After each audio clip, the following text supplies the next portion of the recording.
Israel Iran युद्धाची भारताला झळ. युद्धाचा फडका, महागाईचा तडका.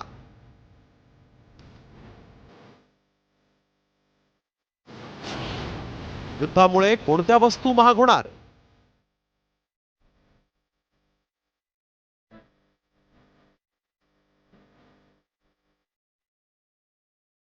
इस्रायल इराण युद्ध आणखीनच तीव्र होत चाललंय. दोन्ही बाजूंकडून मिसाईल हल्ले केले जात आहेत. त्यातच इराणनं धर्मयुद्धाचा इशारा दिला. तर या युद्धात अमेरिका ही उडी घेण्याची शक्यता दिसतीये. त्यामुळे हे युद्ध आता फक्त इराण आणि इस्रायल मधील राहिलेलं नाही, तर या युद्धामुळे संपूर्ण जगाची होरपळ सुरू आहे. त्यातच या युद्धामुळे भारतातही महागाईचा भडका उडण्याची शक्यता आहे. कोणत्या गोष्टी महाग होणार आहेत पाहूया. कच्च्या तेलाच्या किमती वाढण्याची शक्यता. इंधनाच्या किमती वाढल्यानं दूध, भाजीपाला महाग होण्याची शक्यता. खतांच्या किमती वाढण्याची शक्यता.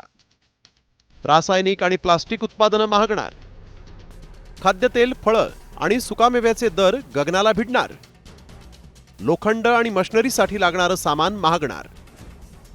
डॉलरची किंमत वाढल्यानं मोबाईल, लॅपटॉपसह इलेक्ट्रॉनिक वस्तू महागण्याची शक्यता. पाक, इस्रायल, इराणची हवाई हद्द बंद असल्यानं विमान प्रवास महागणार. रशिया, युक्रेन, इस्रायल, पॅलेस्टाईन आणि आता इराण इस्रायल युद्धामुळे जगाची होरपळ सुरू आहे. तर आता हे युद्ध जास्त काळ सुरू राहिल्यास महागाई दर 2 ते 5% वाढण्याची शक्यता आहे. त्यामुळे हे युद्ध वेळीच थांबलं नाही तर त्याचा थेट परिणाम भारताच्या अर्थव्यवस्थेवरही होऊ शकतो. ब्युरो रिपोर्ट, साम टीव्ही न्यूज.